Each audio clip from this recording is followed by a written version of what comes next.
അസ്സലാമു അലൈക്കും, welcome back to our channel. ഇന്ന് ഞാൻ വന്നിട്ടുള്ളത് ഒരു ചപ്പാത്തിയുടെ റെസിപ്പിയായിട്ടാണ്. രാവിലെ ചപ്പാത്തി ഉണ്ടാക്കിയാലും വൈകിട്ട് വരെ വളരെ സോഫ്റ്റ് ആയിട്ടിരിക്കുന്ന ഒരു ചപ്പാത്തിയുടെ റെസിപ്പി ആയിട്ടാണ് ഇന്ന് വന്നിട്ടുള്ളത്. അതിന് എന്തൊക്കെയാണ് നമുക്ക് ചേർത്ത് കൊടുക്കേണ്ടത് എന്നാണ് ഇന്ന് കാണിക്കാൻ പോകുന്നത്. അപ്പോൾ എല്ലാവരും വീഡിയോ സ്കിപ്പ് ചെയ്യാതെ കാണുക. ചാനൽ സബ്സ്ക്രൈബ് ചെയ്യാത്തവർ സബ്സ്ക്രൈബ് ചെയ്യുക, ലൈക്ക് ചെയ്യാനും മറക്കരുതേ ഗൈസ്. അപ്പോൾ ഒട്ടും താമസിപ്പിക്കേണ്ട, നമുക്ക് വീഡിയോയിലോട്ട് പോകാം.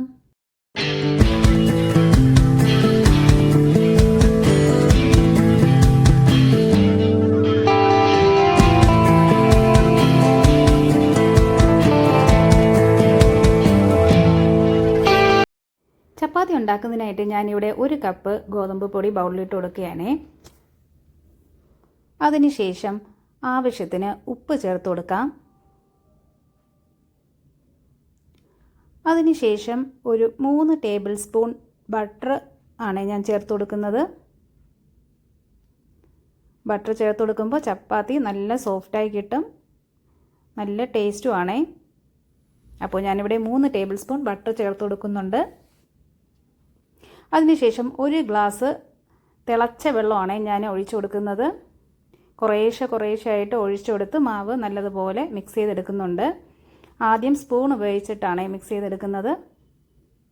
ചൂടുവെള്ളം ആയതുകൊണ്ട് ആദ്യം സ്പൂൺ ഉപയോഗിച്ചിട്ട് മാവ് മിക്സ് ചെയ്ത് കൊടുക്കുന്നുണ്ട്. വെള്ളം കുറേശ്ശെ ഒഴിച്ചു കൊടുത്ത് മിക്സ് ചെയ്തെടുക്കുന്നുണ്ട്. അതിനുശേഷം നമുക്ക് കൈ വെച്ചിട്ട് മാവ് കുഴച്ചെടുക്കാം.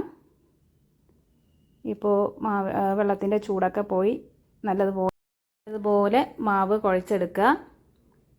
എങ്കിൽ മാത്രമേ ചപ്പാത്തി ഉണ്ടാക്കുമ്പോൾ നല്ല സോഫ്റ്റായി കിട്ടത്തുള്ളൂ. അപ്പോൾ ഞാനിവിടെ നല്ലതുപോലെ കുഴച്ചെടുത്തിട്ടുണ്ട്. ഇനി നമുക്കൊരു 10 മിനിറ്റ് നേരം റെസ്റ്റ് ചെയ്യാൻ വെക്കാം. എങ്കിൽ മാത്രമേ നമുക്ക് ചപ്പാത്തി ഉണ്ടാക്കിയെടുക്കുമ്പം നല്ല സോഫ്റ്റായി കിട്ടത്തുള്ളൂ. അപ്പോൾ ഞാനിവിടെ ഒരു 10 മിനിറ്റ് മാവ് റെസ്റ്റ് ചെയ്യാൻ വെക്കുകയാണ്.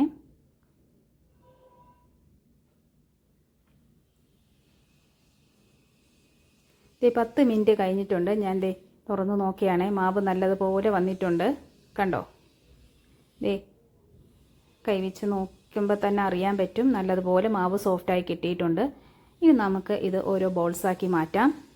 അപ്പോൾ ഞാനിവിടെ ഓരോ ബോൾസാക്കി മാറ്റുകയാണ്.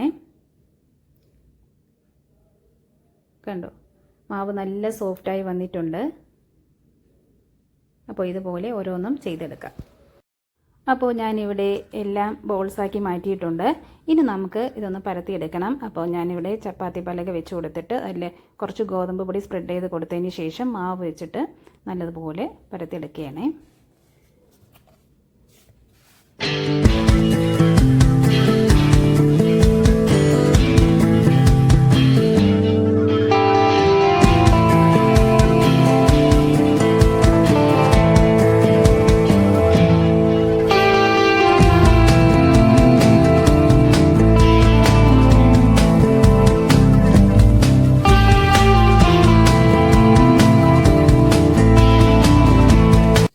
അതേ ഞാൻ നല്ലതുപോലെ പരത്തിയെടുത്തിട്ടുണ്ട്.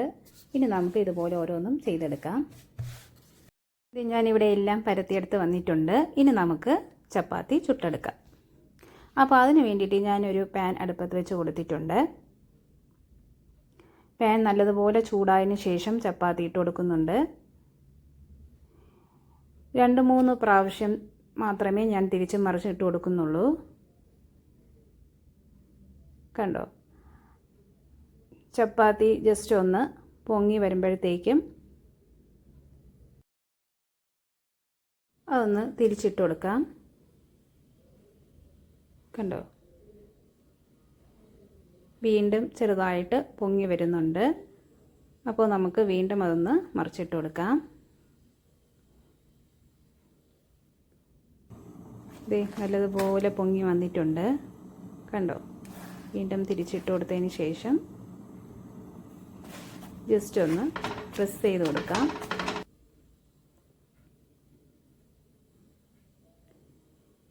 പൊങ്ങി വരുമ്പോൾ ജസ്റ്റ് ഒന്ന് പ്രസ് ചെയ്ത് കൊടുക്കുക. കണ്ടോ? നല്ലതുപോലെ പൊങ്ങി വന്നിട്ടുണ്ട്. ഇനി നമുക്ക് അതിലേക്ക് ഇച്ചിരി ബട്ടർ സ്പ്രെഡ് ചെയ്ത് കൊടുക്കാം. ബട്ടർ സ്പ്രെഡ് ചെയ്ത് കൊടുക്കുമ്പോൾ ചപ്പാത്തി നല്ലൊരു ടേസ്റ്റാണ്. നല്ലൊരു ടേസ്റ്റ് കിട്ടാനും നല്ലൊരു സോഫ്റ്റ്നെസ് കിട്ടാനും വേണ്ടിയിട്ടാണ് ബട്ടർ ചേർത്ത് കൊടുക്കുന്നത്. ജസ്റ്റ് അങ്ങോട്ട് തിരിച്ചും മറിച്ചും ഇട്ട് കൊടുത്ത് നമുക്ക് ചുട്ടെടുക്കാം.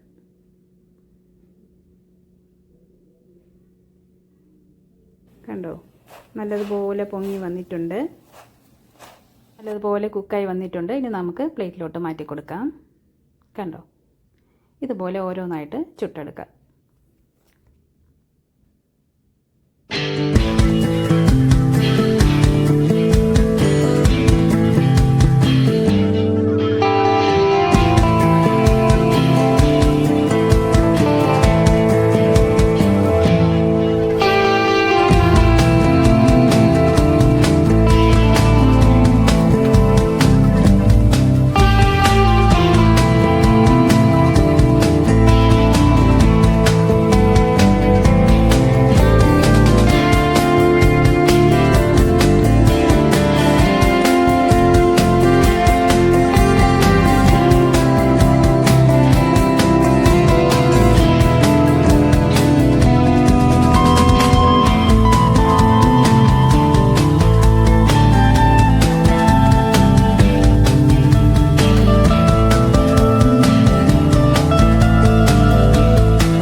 എല്ലാവരും ഒന്ന് ട്രൈ ചെയ്ത് നോക്കുക.